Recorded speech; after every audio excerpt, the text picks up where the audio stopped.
Hai semua, nama gue Ewing dan terima kasih telah memberikan gue kesempatan untuk menemani malam Jumat lo. Mulai dari museum perang sampai ke rumah sakit jiwa yang angker banget. Berikut adalah 5 tempat paling mengerikan yang bisa lo kunjungi setelah pesan-pesan berikut ini.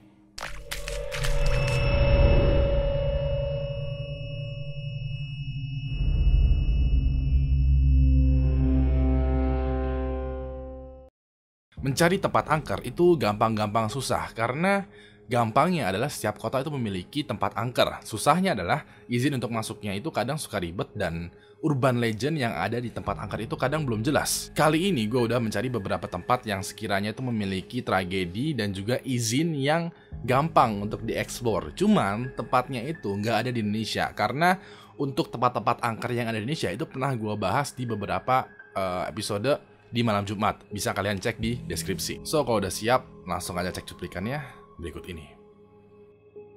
Kelima, Penang War Museum, Malaysia.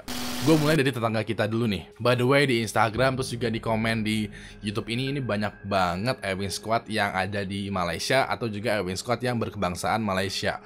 So, kalau kalian berkebangsaan Malaysia atau sedang di Malaysia, langsung aja isi daftar kehadiran di bawah ya, di kolom komentar di bawah ya. Oke, jadi ceritanya begini.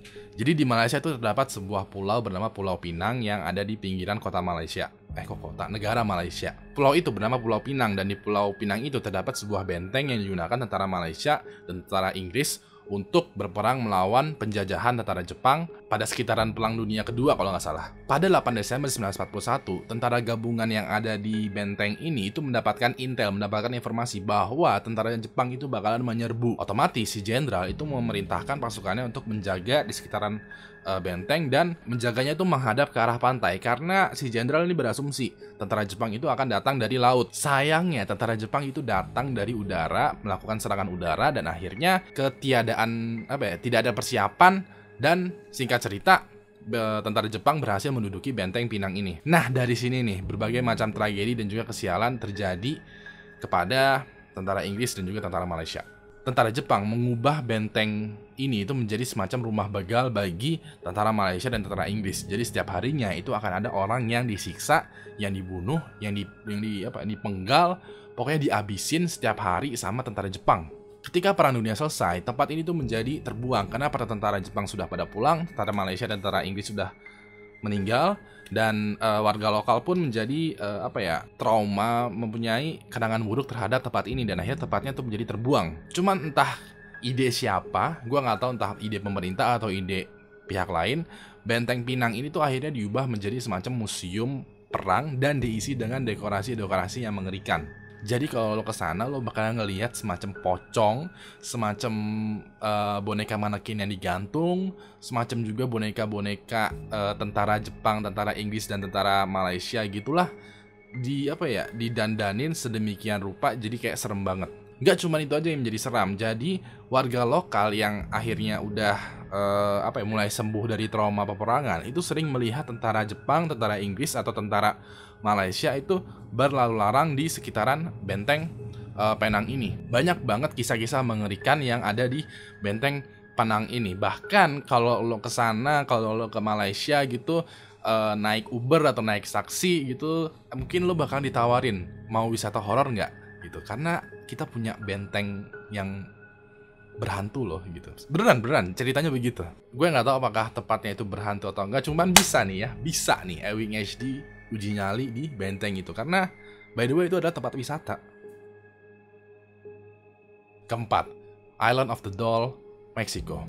Oke, kalau lo suka mengikuti perkembangan mengenai tempat-tempat horor, lo pasti akan familiar banget dengan Island of the Doll atau Pulau Boneka yang ada di Meksiko. So, Pulau Boneka yang ada di Meksiko ini secara singkatnya adalah pulau yang dihiasin oleh berbagai macam boneka sampai ke sudut-sudut pulau. Jadi ada banyak banget boneka-boneka yang ada di pulau ini dan tidak terawat.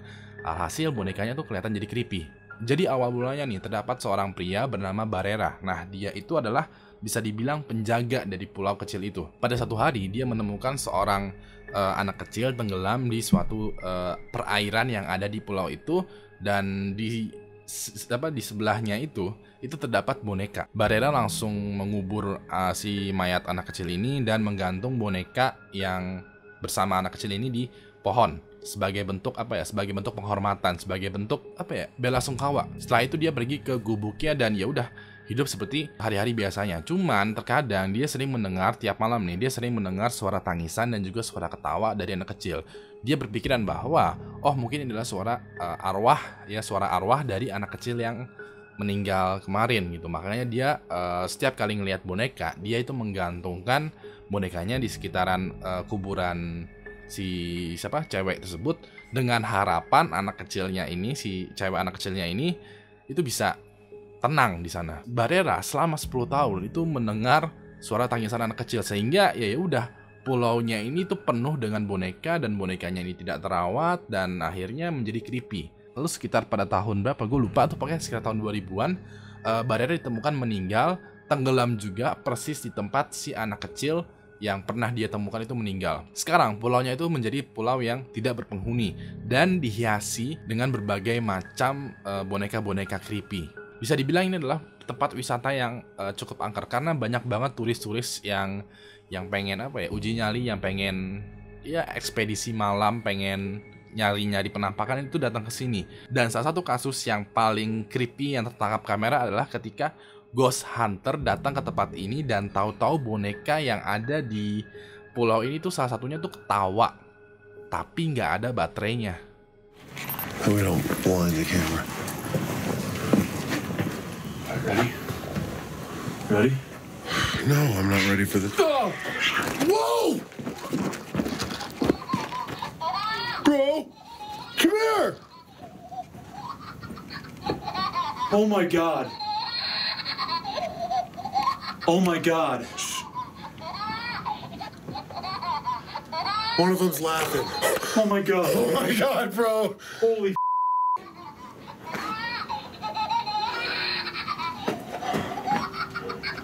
this. What the Bro, I backed up, and all of a sudden I hear you started. I thought it was a cat fight. I thought a cat started fighting. And then when you ran back, I was listening, just giggles, and I was like, it was straight as a horror. Dude, what the It was a horror movie. Ketiga, The Winchester House, California. The Winchester House ini bisa dibilang atau dinobatkan sebagai salah satu tempat paling berhantu di USA, di Amerika. Cuma setelah gue selidikin, gue nggak nemu tragedi atau peristiwa yang ngebuat tempat ini tuh horor. Kan biasanya kan kalau tempat angker tuh ya ada semacam tragedi, ada semacam pembunuhan, ada semacam peristiwa yang benar-benar tempat ini tuh menjadi angker. Cuman kali ini tuh nggak ada. Walaupun begitu, ini menjadi tempat yang paling mengerikan, salah satu tempat yang paling mengerikan di US. Jadi ceritanya begini nih. Jadi dulu tuh ada semacam pasangan suami istri bernama Oliver dan Sarah Winchester. Kebetulan suaminya itu punya bisnis senjata yang kebetulan juga booming banget karena di Amerika tuh lagi ada Civil War. Perusahaan senjatanya itu bernama Winchester Repeating Arms Company. Lalu pada 15 Juli 1866, Sarah akhirnya mengandung anak pertama, dan setelah lahir anak pertamanya ini tuh mengidap suatu penyakit yang bisa dibilang penyakitnya tuh langka. Jadi kulitnya atau tubuhnya itu membusuk dan nggak lama anaknya meninggal. Sarah Winchester, istrinya itu menjadi depresi dan membutuhkan waktu sekitar 10 tahun untuk akhirnya bisa normal lagi. Lalu pada 7 Maret 1881, suaminya Oliver Winchester itu meninggal karena TBC. Sarah pun mendapatkan warisan dan juga perusahaan suaminya. Cuman hal itu tidak bisa membuat dia bahagia lagi. Dan akhirnya tuh dia menjadi agak-agak semacam sedikit stres, agak-agak berkabung banget gitu, depresi banget karena kehilangan anak dan juga kehilangan suami. Salah satu temannya Sarah itu merekomendasikan Sarah untuk ngobrol bareng dengan spiritualis, dengan seorang dukun. Si spiritualis atau si dukun ini bilang bahwa keluarga Winchester itu dikutuk oleh orang-orang yang dibunuh menggunakan senjata Winchester. Si Sarah dianjurkan banget untuk pergi untuk memulai hidup baru dan membangun rumah untuk arwah-arwah yang dibunuh oleh senjata Winchester. Kalau dia tetap terus membangun rumahnya, maka dia akan hidup. Tapi ketika dia selesai membangun rumahnya, dia akan mati. Sarah percaya, dan dari sinilah dia pergi ke kota baru dan memulai hidup baru. Dan dia menyewa kuli bangunan yang ada di kota tersebut untuk membangun rumah, tapi tanpa bantuan arsitek. Jadi setiap harinya nih, Sarah itu bangun pagi, meeting dengan si kuli bangunan, dan ya udah langsung buat rumahnya. Jadi rumahnya tuh kayak ditambal terus. Jadi ada ruangan satu, besok ada ruangan lagi, besok ada ruangan lagi, besok lagi ada ruangan lagi. Jadi setiap hari itu begitu terus selama sekitaran 36 tahun. Sampai akhirnya itu terdapat 161 ruangan, 40 kamar tidur, 2 ruangan meeting, 47 ruangan api unggun, 17 robong asap, 2 basement, dan 3 lift. By the way, itu belum semuanya, karena di tahun 2017 kemarin itu baru aja ditemuin beberapa ruangan baru. Jadi bisa dibilang rumah itu masih menyimpan banyak misteri, yaitu ruangan-ruangan yang belum terbuka, belum ketahuan. Alasan dia membangun rumah seaneh ini, sebanyak banget ruangan ini, karena dia percaya bahwa keluarganya itu dikutuk oleh arwah-arwah yang dibunuh oleh senjata Winchester. Nah, ketika arwah-arwah ini ingin mendatangi Sarah, ingin mencelakai Sarah, ingin masuk ke dalam rumah Sarah, arwahnya ini bakalan kebingungan. Dan ketika mau keluar lagi arwahnya tuh bakalan kebingungan juga, karena ya rumahnya tuh membingungkan, rumahnya tuh kayak labirin, kayak puzzle. Jadi arwahnya itu stuck di dalam rumah itu. Kalau kita berasumsi bahwa hal itu adalah hal benar, otomatis rumahnya Sarah itu banyak banget arwah yang terperangkap di dalam rumah karena kebingungan, karena nggak bisa keluar. Banyak banget sekiranya ya spiritualis atau dukun-dukun yang mendatangi tempat ini meminta penampakan, memain Ouija board, dan lain-lain. Dan kebanyakan dari mereka itu berhasil. Gue udah coba cari tahu nih mengenai The Winchester House ini, dan katanya tuh paling enak berkunjung di bulan Januari sampai bulan Maret jam 10 sampai jam 11 siang, dan sayangnya nih itu tidak diperbolehkan foto atau video di dalam rumahnya. Jadi gue nggak bisa ngevlog gitu. Aduh, sayang banget ini rumah. Kedua, Catacomb of Paris, Prancis.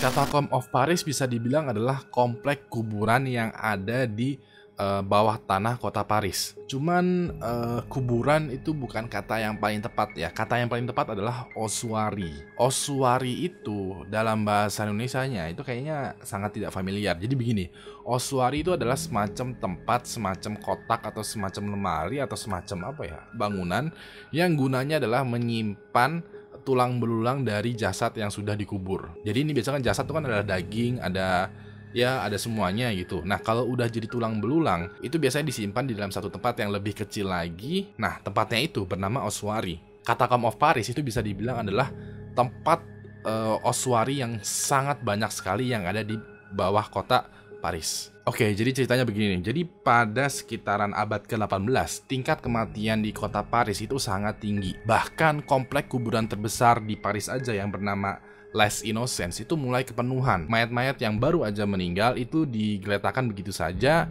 atau enggak kuburannya tuh nggak begitu dalam sehingga masih ada mayatnya yang kelihatan di permukaan tanah, dan juga menyebabkan bau yang tidak sedap, sehingga warga lokal yang ada di sekitaran kuburan Les Innocents ini itu merasa terganggu karena bau mayat dan juga resiko terkena penyakit. Lebih parah lagi, pada tahun 1780 itu pas lagi musim semi hujan, itu tembok yang mengelilingi komplek kuburan Les Innocents itu hancur, dan akhirnya mayatnya ini turun ke jalan, turun juga ke rumah-rumah yang ada di sekitaran kuburan, dan ini makin parah karena bau dan juga infeksi mulai menyebar ke warga sekitar, karena ya sekarang penyakitnya itu mulai menyebar melalui air becekan yang ada di tanah. Gara-gara peristiwa ini akhirnya pemerintah Prancis itu mencari solusi, dan akhirnya solusi yang didapat adalah memindahkan seluruh mayat yang ada di Les Innocents ini ke dalam suatu tambang batu kapur yang ada di pinggiran kota. Hampir sekitar 10 tahun nih, seluruh jasad yang udah menjadi tulang belulang yang ada di kuburan Les Innocents itu dipindahkan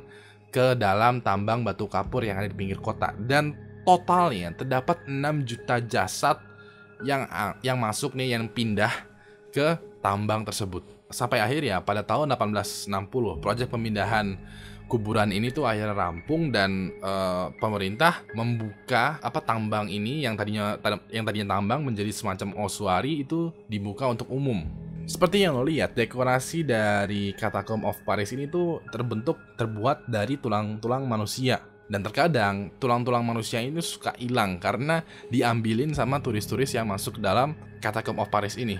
Banyak yang bilang tempat ini itu menyeramkan karena ya banyak banget mayat, ada 6 juta mayat di sini. Tapi ada juga beberapa orang yang menganggap bahwa tempat ini tuh estetik. Kuburan ini, katakom ini itu terbuka untuk umum dan semua orang tuh bisa masuk ke dalam ini. Cuman di jam-jam tertentu aja karena banyak banget peristiwa-peristiwa aneh yang terjadi dan ya wajar sih ya, kuburan 6 juta orang, bayangin.